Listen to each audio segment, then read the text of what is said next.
man nangyaring nakatadhana, di pwedeng mabago ang nakatakda. Ano man ang nangyari, di man maaari, dapat mangyari.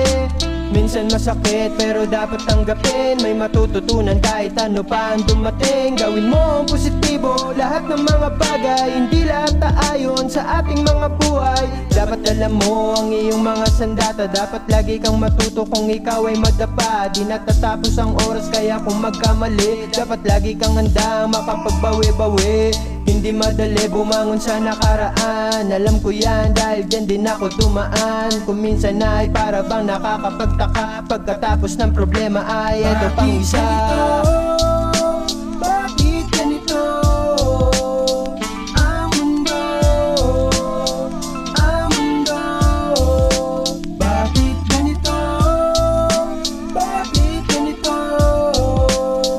ang mundo, ang mundo? Di ko maiwasang isipin na mga paang nakalubog, pilit na inaangat. Anong aking gagawin? Ako po ay patnubayan. Walang ibang hiling kundi kapayapaan.